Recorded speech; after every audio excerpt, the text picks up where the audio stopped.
Hey y'all, welcome back to my channel. I am doing a review on tonight's episode of the challenge, and woof, this stuff never lets up. This stuff never disappoints. I was about to skip to the end and say what just happened because I'm still kind of reeling it in. I always film it right after, but before I ramble on, let's get it. I have my notes right here, so if I'm stammering or looking over, just know I'm looking at it. So wow, remember last episode when Fessy infiltrated and took down Nelson, who was allegedly his friend? Everyone's really mad. There's kind of backlash with that because now Fessy has an even bigger target on his back in a way. I almost feel like Fessy was the person that you wanted to be friends with, that you wanted to align with, that you wanted to have an alliance with because he's strong, big, seemed like he had a good social game. And now he's blown up his whole game and no one trusts him. At every confessional, everyone's talking about him. Everyone's looking out the window as Corey is confronting Fessy about the situation. And Fessy's like, you were not a friend to me. You were not a friend to Nelson, so don't even use the word friend. Why would you do that? And then Fessy and him are kind of just calmly arguing, because it wasn't aggressive or anything. There was never kind of any point for them to fight. It just was we're not gonna be friends after this, or the time being. But it's just really wild that everyone's kind of just lurking and just again calling him a snake, because Fessy essentially has proven himself to be so, or that's what it seems like at this point. It was interesting because Josh popped off on Fessy after that was going on, because Josh wanted to go down. He was saying right after Fessy was called, before he actually went down in the crater last episode, he's like, I want to go down, and Josh is going against him, which is interesting to see because I see on Instagram that Josh and Fessy are BFFs at this point. So I'm it's very interesting to see their social games in and outside of the game. And then Casey's confessional, she's saying that Fessy needs to get it together and apologize. I'm regardless if Fessy apologizes, it's kind of too late to try and go backwards and fix that collateral damage that's happened. The point is that he took his friend out and there's no really apologizing for it aside from him doing it. The damage has already been done. So Casey, I get it, but you're kind of aligned with that for the time being. But then it was interesting because Tori came out to try and tell Josh that she was doing him a favor and all this stuff, and all the targets are against Tori at this point.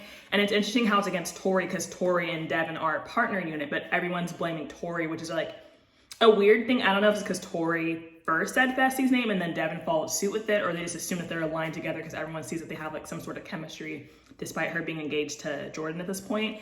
But it was just really weird that they're only targeting Tori and blaming her for this. In the next scene, you see Amber, Big T, Gabby, and another Amber all talking about how they're the rookies, aside from Big T, because she's been on a couple seasons now, and how the targets are against them, because Amber was voted down last week due to her size, and everyone's just trying to say we are voting her down because we can beat her because she's smaller than us, but they don't really know her potential or what she can really do. So they're all kind of having their little discussion. And Big T, for the third time or so, is just saying how she doesn't really care for Tori's game that much and how she just wants her to go down. She's talking a big talk, but I think it's also because she just doesn't like being referred to as a layup. I don't remember who or when they were saying that she's a layup, but I guess I don't doubt that they say it because they just like to be mean and talk down on people who haven't really won or gotten that far, which is Big T. So I guess they're probably saying that about her and she's just over them doing all that and wants respect put on her name. So I'm okay, Big T, do it, but you have to win something in order to do that. Anissa, Teresa, and Tori are talking to each other, essentially just kind of about the game and how they want their skulls. But when can they go down? Again, still talking about Amber because she's small and they think that they could take her. But then Big T, after having that conversation with the rookies, is venting to CT saying how they're referring to her as a layup. She's aware of that. And CT's hey, if we win or if we do something, I'll allow you to take reins and do whatever, because everyone's kind of looking down on CT in a way because, he was the first pair voted up due to Ashley before, and now I don't know if he thinks it's him. It's just it's just a lot of speculation. You just never really know in the house because people are typically murmuring or whispering and not really upfront sometimes.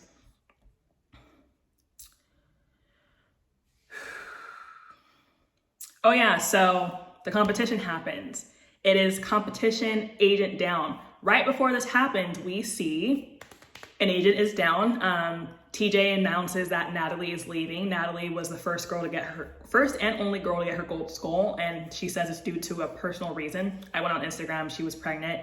Yikes, imagine this once in a lifetime opportunity, but that's also a very once in a lifetime opportunity, having birth, having a child. But sheesh, imagine getting this opportunity during COVID and getting to compete, and that's why you're going home. That's kind of why Melissa left during the final, if not last season, the season before, but she got to the end. But it's just sheesh, she's gone. So it was really interesting. And then with that being said, there's just so many girls who've left. I'm like, at this point, how many contestants are still here? There's a lot of people left in the house, but like the numbers are just dwindling down. There's no more girls with gold skulls. Like, what is the next step? TJ says that they're going to be having a breach and having someone come back in. Before they even announced who it was, I was in my group chat like, it has to be Ashley, it has to be Ashley. I don't know why. I feel like Ashley just didn't have that much of an opportunity in the season, and she's a strong competitor. People don't really like her, but she's $1 million Ashley. And lo and behold, it was Ashley who comes back in, and everyone's like, and I feel like when that happens, when someone's been voted off and they come back in, they're typically shot right back out again, because like, we've already voted you out before. It's just easy to send you back again. So like, there's not really much loyalty there. So it's kind of interesting to see if they were going to do that this episode or the following Girls Week. But Devin is saying stuff in his confessional about he's not going to put any effort to help Tori because it's essentially a girl season or girl week. And it's just like, Devin is such a snake. The thing is that he infiltrated their partnership, and now he's admittedly in his confessional saying how he doesn't want to try and help Tori win, and he'd rather almost see her lose. And I'm like, Devin's just a lot. I don't ever really like defend him or say anything really good about him, but he's just not a nice person. And I guess that's just what he's fine doing, because he already has his gold skull. Tori doesn't. So in a sense, with her losing, that doesn't do anything to his game because it's a girls' week, so he wouldn't be going in anyways. But I'm like, what was the point of even infiltrating her in the first place? I think someone in my comments said it was because of a social game, but like, how much is your social game gonna go when you're almost a snake too? But again, the target's on Fessy because he snaked his friend. They're kind of having to pull their partner up. The girls and the guys have to like do something with a rope and pull them up. So there was 2 different waves. In the first wave, it was Jay and Teresa who won. And then the second wave, it was CT and Big T. On that note, I'm happy for who won, but I'm gonna just comment on the Big T and CT. Big T is a tiny girl, and CT is a big man. So I feel like it was really easy, and it was a really good competition for them. Like, it worked in their advantage, because like, I feel like it took almost nothing for CT to have to hold her up again. This is not like rigged, or just, I'm just saying like it was their competition to win, essentially, is how I saw it. So I was like, okay, yeah, I feel like there's just no minimal effort. So in the end, TJ announces that Big T and CT went over Teresa and Jay by 5 seconds, because it was not only about if you could hold them up, how long you held them up. And I was like, sheesh. What was kind of annoying but funny that Josh started begging CT, and I'm like, you're pulling out your Big Brother game with the whole, please let me win, because that's what they do in Big Brother. They kind of tell them to like drop off when they think they have a chance, but Josh didn't, because he dropped Casey right when he said it. So I'm like, did you have a chance? You would have just lost anyways. So it was interesting to see Big T and CT win. What was kind of funny but annoying, Big T got a big head on her and was being cocky, pompous, just kind of being in everyone's faces, saying like, you're not safe, when it was CT's competition that he won, because he's the one who pulled the rope. He's the one who held Big T up. CT kind of just had to stand up there pretty. Again, I love all Black people. I want Black people to win. But I'm just saying it was CT's competition that he kind of won and dragged for them. But you know, we're gonna let her have her thing, and everyone was kind of laughing at her because she's just sweet and sincere as seen on the show. So everyone was, if anything, more entertained by her being like annoying and like loud and rambunctious and stuff, because she had her little section thing. So everyone was fine with it, because it seems like, again, Big T has a nice social game, so there's not really any hate towards her in that sense. But she's kind of seen to be strategizing that she wants Tori and Anissa to go to each other, and she's trying to tell people to vote up Anissa so she herself can vote up Tori. Tori goes over to Big T and saying like, you did so good, you did so, she's kissing ass, like saying all that, even though the viewers know and they know that Big T did nothing. So I was kind of like, okay, Tori, I guess I don't really know where you're going with that. It's like, you did so good, you did good, you like won. And then goes over to Anissa and like, yeah, like it was CT. Big T did nothing. So like, I don't really know, I'm cheering her on. And Anissa's just like, with her face, because like, you're kind of being shady about it, because you just went and told Big T what a good job she did. But now you're going to tell your best friend Anissa, which I didn't know they were best friends until this season, but that's besides the point. But she's telling her that she did well, but it's like, okay, like what's the real story? Amber, Nelson's partner, who was the reason why Nelson got voted up last week, confronts Tori and is like, hey, so I hear you have my name in your mouth and you want to put me up. And Tori's like, I didn't essentially say that, which she did. I'm just saying I want to go against someone who I think I could win against, which essentially is you. And Amber is like, but you don't know that. Like, I've never competed before. Are you just doing that based on my size? And then Tori's saying all this big talk, saying like, you need to go and compete against someone to earn your stripes, to earn your title. While that is true, you still don't know what her capability is just because she's small. And Amber, yeah, you do need to compete against someone for people to disrespect you. That's just how this game works, unfortunately. So it's kind of like a kind of situation to me. But Tori's just being a little entitled, and everyone's seeing that in the season. It's only been a few episodes, but she's just being all the way up here. People are really not on her wave at this point because she's just doing too much. But Amber essentially put her in her place. Like, you're just assuming, you don't know if I'm not strong enough. So like, until that time comes, don't be speaking on my name like that. And I'm like, yeah, I feel you on that. I don't really know anything about Amber or her origins or before this, but I do kind of sympathize with her rather than Tori just being annoying and cocky for no reason. But it was interesting with that going on because Tori is essentially blowing up her own game, her and Fessy separately. They're not together or anything, as we know at this moment, but they're separately blowing up each other's game at this point. Like, why are you guys doing this? Casey, Josh, and Fessy meet up and they're talking and just saying like, we need to remain calm. We need to do better at our game though. Like, we're doing good, but we're not really like socializing and like getting friends from this. And like, she's kind of mediating between Fessy and Josh, because you know, Josh was popping off on Fessy at the end of the last episode and this one because Josh wanted his skull and Fessy essentially took it from him. So like, she's kind of trying to help it out. But I'm like, Josh is a wild card and loud and rambunctious. So it's almost hard to try and calm that man down, but also they are friends. So maybe it's a little bit different coming from her. Tori and Anissa are trying to rally up votes to get Amber to be the house vote. So Tori is still trying to get the smaller girl, the girl who is proven allegedly to be weak. So she's still trying to do that. So there's like a lot of different games being put around there, trying to get Amber. And Big T, who has the power vote right now, is trying to get Anissa/Tori. So I feel like that's kind of ultimately what would happen because she's the one who's in power. So you kind of listen to that person.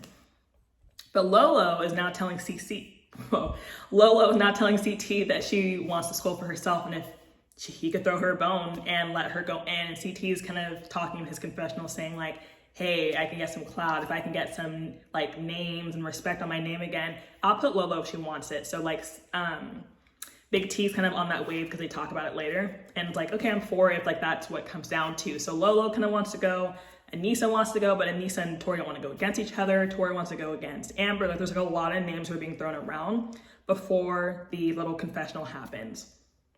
During the deliberation, the target is essentially against Tori because she's just doing this whole respect talk and people don't like that. And it's rubbing everyone the wrong way, rightfully so. So I'd be really annoyed. I probably wouldn't speak up because that's how you get the target on your back anyways. But Big T and CT eventually see that it's Anissa and Leroy who are ultimately voted. I'm saying Leroy, but yeah, because that's her partner. It's a girls' week, but Leroy is Anissa's partner. And they're shocked because they get to see who voted for them. They're kind of surprised, one, that how many people did or who lied, but ultimately Big T's plan is going to plan. And CT's like, hey, I'm for it. I'll let Big T run things. I'm all about it. Like, let her do it. But she's also kind of getting like up here about her head. So trying to humble her a little bit.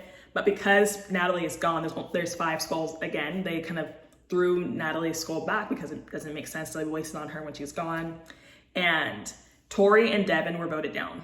So now we officially know it's Tori against Anissa, the two who kept saying over and over and over and over that they didn't want to go against each other because they're best friends. They're now going against each other. Tori didn't visibly look as mad as I expected her to be because 1, she was blindsided, 2, she was blindsided against her friend. Like, I don't know, I expected her to say a little bit more. It is also yet another friend against friend crater because it was Devin and Wes, Nelson and Fessy, allegedly friends, and now Tori against Anissa. But yeah, it's just very interesting. I was also screaming at Fessy's confessional because he verbatim was like, I'm rooting for Tori at this point. Yes, Anissa was formerly my partner, but me and Tori have this connection where we're thinking the same thing. Don't ever see this on the TV show, so I don't know why they cut this stuff out. When I look at her and she looks at me, we're thinking the same things. And I'm like, 1, I thought you dropped her off because she was engaged. 2, I thought you moved on to Gabby. So where is this coming from? And 3, you were Anissa's partner, so that's so rude that you're saying all this stuff. But Fessy is now proving himself to be a snake. I kind of still like him because I liked him before the season. I liked him when he was on Big Brother, but now I'm like, you are blowing up your game and I don't know how to save you in like a personal outside of this game kind of thing. Eventually, the competition starts and Anissa pulls her crater open almost immediately. It took a really, really long time for Tori to open hers to the point where I was like, at what, like, do the production test this stuff out? Like, at what point do they know that like there's a jam going on for the other person? At what point do they know if like the thing's rigged or that like it's not a fair game? Because I'm like, Tori's thing just was not opening. We know that Tori's a strong girl as seen on the show. So I was really surprised that like it took that long for Tori to open hers. So I'm like, again, I don't know if it was against her. I don't really know how production stuff works. But what was confusing is that Anissa got to like 11 crater out of 13. And somehow when Tori got hers open, she went from 1 to 10 while Anissa was at 11. So I'm like, did Anissa stop? Did the cameras not show us this? How did she catch up? Like, that was very confusing and very sketch to me, how she would have caught up 10 of them, considering she couldn't even open hers when she still was already halfway done, Anissa. So like, a little weird, a little sketchy on that note. But in the end, Anissa is the first girl to get her gold school because she did beat Tori. That's pretty interesting. It's pretty interesting to say the least, considering that when Tori got nominated down, she looked up and Amber was kind of doing this, like a smirk kind of thing, because like, you were talking shit on me, but now you're down there with your best friend. So I'm like, ooh, this episode is just getting crazy. What I wanted to start this episode on, what I was shocked about, Anissa was given the power to essentially become a rogue agent and pick whoever she wanted and infiltrate or keep Leroy. Why did she pick Fessy again after Fessy just dumped you? Why? I'm just so I just feel like I'm sorry, I don't want to use the word stupid. She looks so stupid because he literally dropped her because he didn't want her. And now she picked him again, and now Fessy's just like gonna have to drop her again. I feel so bad. Why did she do that? Like, he's like, sorry, and he said, I don't want you. And then she's like, oh, you know what, I'm gonna take you back again. You should have went back with Leroy. But alas, Anissa picked Fessy. Leroy went back with Casey, and now Devin is a rogue agent and he's happy. So I don't really know what's gonna happen because Tori's gone. So that was my